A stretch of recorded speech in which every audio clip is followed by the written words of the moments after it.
ଆଜିର ଅନୁଚିନ୍ତା। ନିନ୍ଦାରେ ବିଚଳିତ ହୋଇ କେବେ ନିଜର ଲକ୍ଷ୍ୟ ଛାଡ଼ନ୍ତୁ ନାହିଁ, କାରଣ ସଫଳତା ପାଇଗଲେ ନିନ୍ଦା କରୁଥିବା ବ୍ୟକ୍ତିର ମଧ୍ୟ ମତ ବଦଳି ଯାଇଥାଏ। ସକାଳେ ନିଦ ଭାଙ୍ଗିବା ପରେ ଏବଂ ରାତିରେ ଶୋଇଲା ପୂର୍ବରୁ ଭଗବାନଙ୍କୁ ଅବଶ୍ୟ ସ୍ମରଣ କରନ୍ତୁ। ଏହାଦ୍ୱାରା ସର୍ବଦା ଚିତ୍ତ ପ୍ରସନ୍ନ ରହିବ। ପ୍ରଣାମ କରିବାର ନିୟମ।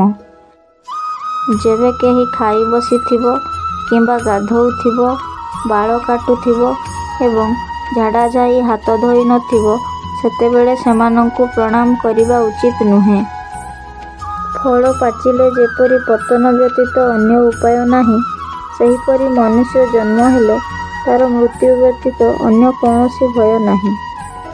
ସୁନ୍ଦର ଦିଶୁଥିବା ପଳାଶ ଫୁଲ ବାସ୍ନା ନଥିବାରୁ ଯେପରି ଆଦର ପାଇନଥାଏ, ଠିକ୍ ସେହିପରି ରୂପ ଯୌବନ ଦ୍ୱାରା ବିଭୂଷିତ ଏବଂ ଆଭିଜାତ୍ୟ ସମ୍ପନ୍ନ ବିଶାଳ ବଂଶରେ ଜନ୍ମଲାଭ କରିଥିଲେ ମଧ୍ୟ ବିଦ୍ୟାହୀନ ବ୍ୟକ୍ତି ଶୋଭା ପାଇପାରେ ନାହିଁ।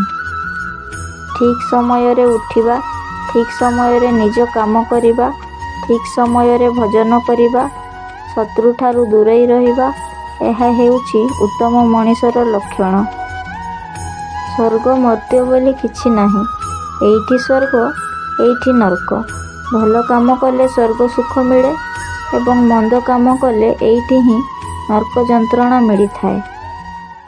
ଦେହରେ ତେଲ ଲଗାଇବା ପରେ, ଶ୍ମଶାନକୁ ଯାଇ ଫେରିବା ପରେ, ବାରିକଠାରୁ ବାଳ କାଟିବା ପରେ ସ୍ନାନ ନ କଲେ ସେହି ଲୋକଙ୍କୁ ଚଣ୍ଡାଳ ବୋଲି କୁହାଯାଇଥାଏ।